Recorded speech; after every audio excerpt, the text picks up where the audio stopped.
UFO tidak boleh terus memasuki bumi. Haba akan memusnahkannya. Tahi-tahi bintang dijadikan perisai, sebahagiannya dibakar. Atmosfera dilemahkan, laluan dibuka. Dan UFO akhirnya tiba. UFO berjaya memasuki bumi, namun perisainya dipecahkan naga merah. Letupan berlaku, UFO tergoncang, ia rosak dan terhempas ke air terjun Niagara. Presiden campur tangan, arahan dikeluarkan, utusan khas mengambil alih, UFO diperiksa. Di dalamnya, 3 makhluk asing dan teknologi yang belum pernah dilihat manusia. 2 makhluk asing mati, seorang masih hidup. Arahan diberikan, Dewa Durjana muncul. UFO dihantar ke Pulau Infinity. Landasan lumba bergoncang, juara dulang, pendekar purba, titanium kebal, ninja raksa, dewa pedang dan sinaran nuklear mini. Semua bertembung. Pertandingan elit dibuka. Phoenix memberi amaran.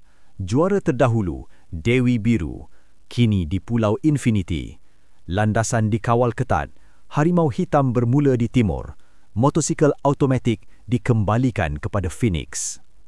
Harimau hitam terpaksa menggunakan nama lain, Lautan Darah, kerana dirinya kini menjadi buruan pihak berkuasa. Phoenix mula bimbang. Peluang kejuaraan tipis, namun harapan masih ada. Rawatan akupuntur dilakukan, separuh kekuatan dipulihkan, tetapi hanya selama 48 jam. Jika cedera lagi, akibatnya buruk. New York hampir musnah. Naga merah terganggu oleh khayalan. Namun dia disedarkan. Tanpa dirinya, lebih ramai akan mati. Pesawat mendarat. Orang ramai membanjiri landasan. Naga merah turun dari langit. Disambut sorakan dan laungan harapan. Dia mengangkat tangan.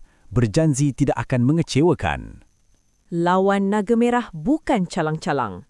Harimau hitam bertekad menang demi membalas dendam terhadap Dewa Durjana. Dan di landasan, darah tumpah.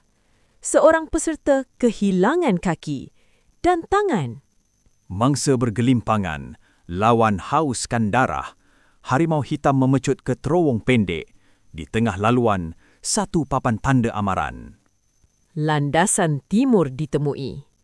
Gelanggang di tengah gunung curam. Harimau hitam bergerak laju. Setiap langkah berisiko. Dan bau darah menyusuk deria. Mayat di bawah pokok, kepala tergantung. Pembunuh itu hebat. 2 mangsa serentak. Harimau hitam menuju ke puncak. Dewa roda emas meluncur laju. Yakin tiada tandingan. Sinaran perak mengejar. Tanpa disedari, bahaya sudah di belakang.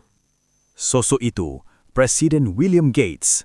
Dia membaca fikiran, memberi iktirafan, tangan dihulurkan, dan sekelip mata, tangan Presiden bertukar menjadi raksa. Tanpa ragu, dia memotong lengannya sendiri sebelum raksa itu sempat meragut nyawanya. Dengan amarah membara, dia menetak Presiden William Gates dengan roda. Presiden William Gates mentawa, lukanya pulih semula. Ninja 1000 paras. Dewa roda emas menggenggam rodanya. 5 roda bergigi meluncur laju. Raksa berubah menjadi perisai berputar. Asaran Dewa roda emas terhenti. 2 ditangkis, 3 mengena. Raksa berhambur. Ninja 1000 paras tidak rebah. Roda besar dihayung. Pertarungan mencapai kemuncak. Hentakan kuat. Raksa menyerap. Cakaran balas. Topeng koyak. Darah mengalir. Pertarungan makin kejam. Roda membelah. Raksa mengalir. Tangan terputus menyerang semula. Tubuh Dewa Roda Emas diselubungi raksa. Kedua-duanya bercantum. Raksa mengganas. Tubuh Dewa Roda Emas meletup.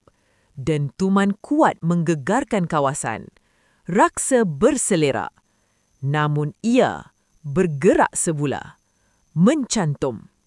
Raksa itu bergerak lagi. Ninja 1000 paras meluncur ke bukit dan menyamar sebagai batu. Mangsa baharu telah muncul. Harimau hitam menyedari lawan di hadapannya mempunyai kuasa luar biasa. Serpihan roda emas di tanah mengesahkan Dewa Roda Emas telah terbunuh. Harimau hitam percaya lelaki tua itu ialah datuknya sendiri. Dia tidak menyedari itu hanyalah penyamaran. Ninja 1000 paras menyerang. Dari landasan lumba barat, seorang lelaki meluncur keluar dari terowong. Belasan pedang di belakangnya bergetar perlahan. Dialah Dewa Pedang. Dengan satu gerakan, pedang-pedang itu terlepas, terbang, meluncur pantas, mengikut arah fikirannya. Pedang-pedang berputar di udara.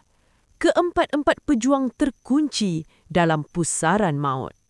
Dewa Pedang menyerang dari atas. Pedang terbang membentuk jerat. Peserta dihentam sebelum sempat bertindak. Medan ini bukan lagi tempat bertarung, tetapi tempat dihukum. Masih ada peserta yang benar-benar berbahaya.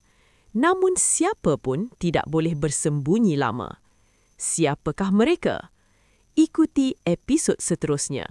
Jilid 7 akan kembali tidak lama lagi.